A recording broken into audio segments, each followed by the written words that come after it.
again, and so is my cohort in this adventure we're starting.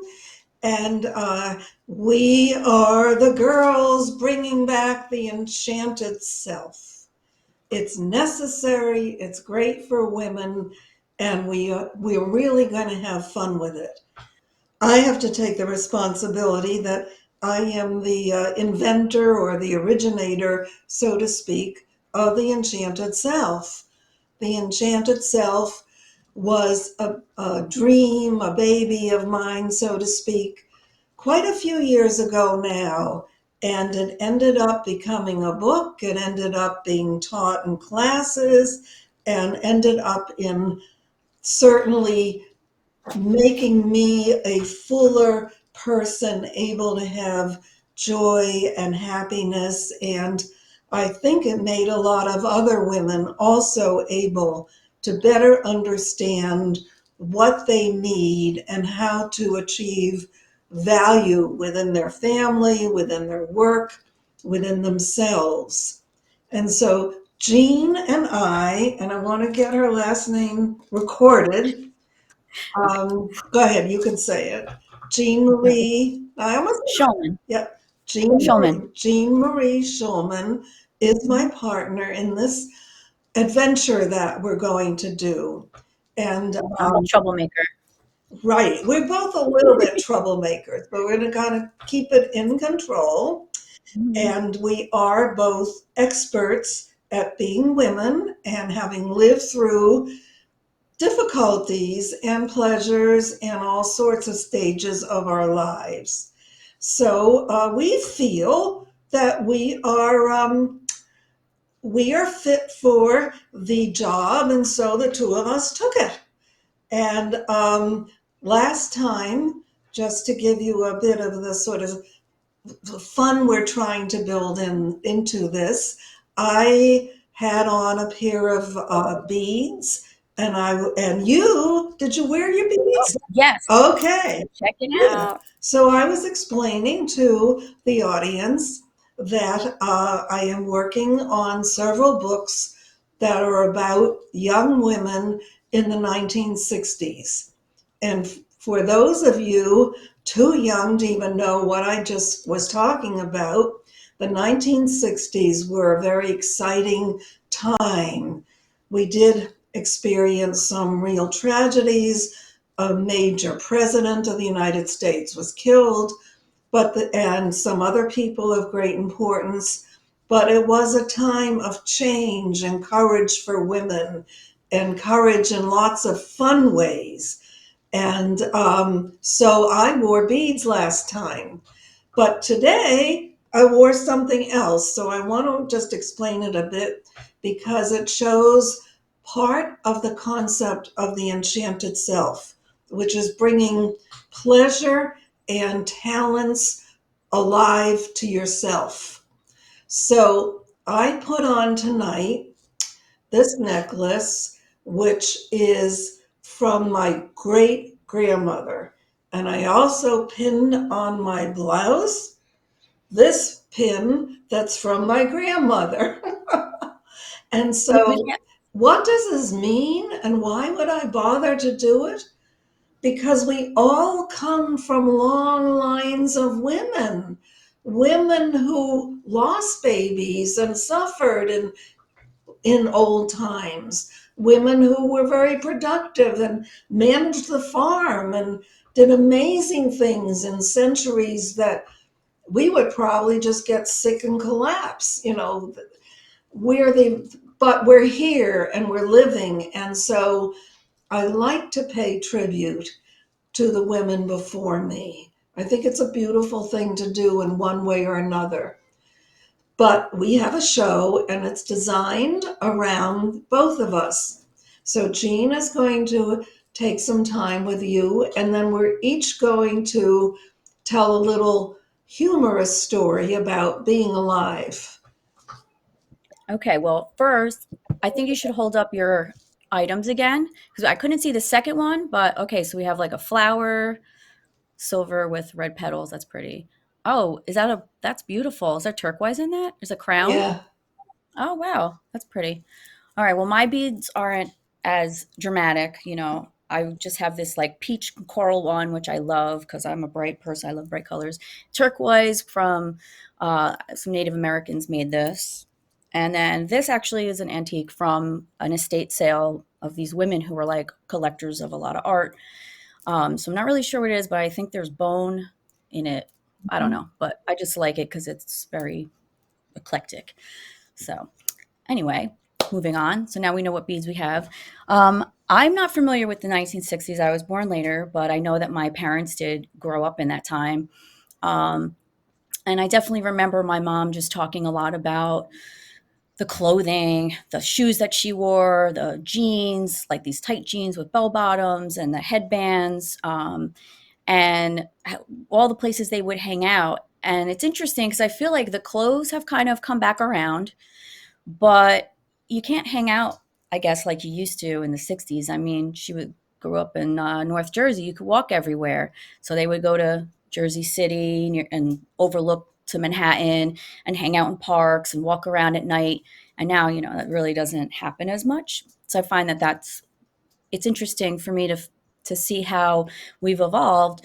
Okay, how did our clothes change, or how does our social interactions change through the years, and what trends we have now? So I do remember her talking a lot about that, and and the music, obviously, and my dad was involved in that too. So Yeah, yeah. So I I definitely was alive in the 1960s. In fact, I was in college in the 1960s. So those of you who get obsessive to try to figure out my age, I've given you the big clue.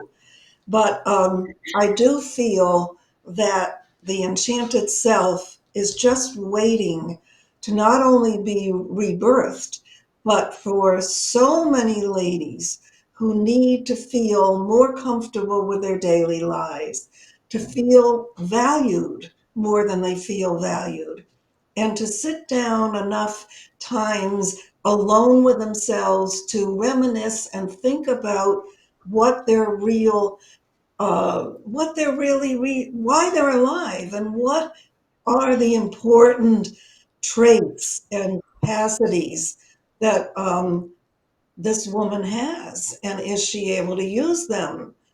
Does she need more help? What happens if she gets help? So many things are involved in reaching our enchanted selves. And so we're going to play at one end and be very serious at another end.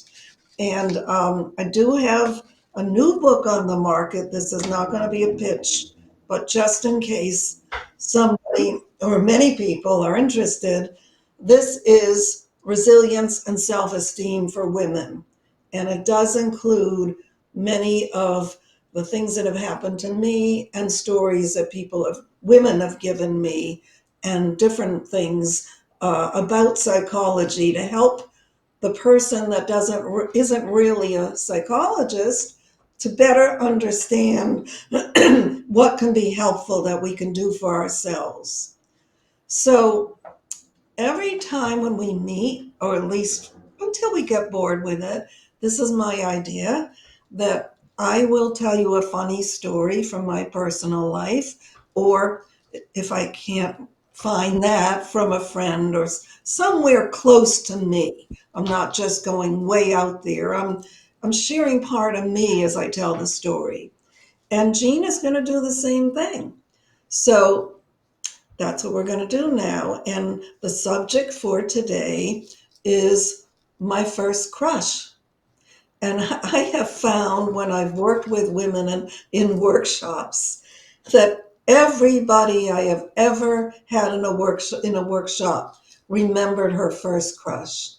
In fact, I remember one woman who had a crush on this little boy who always wore nail polish at 5. So somebody in his house was probably pleasing him while she put on her own nail polish, or who knows.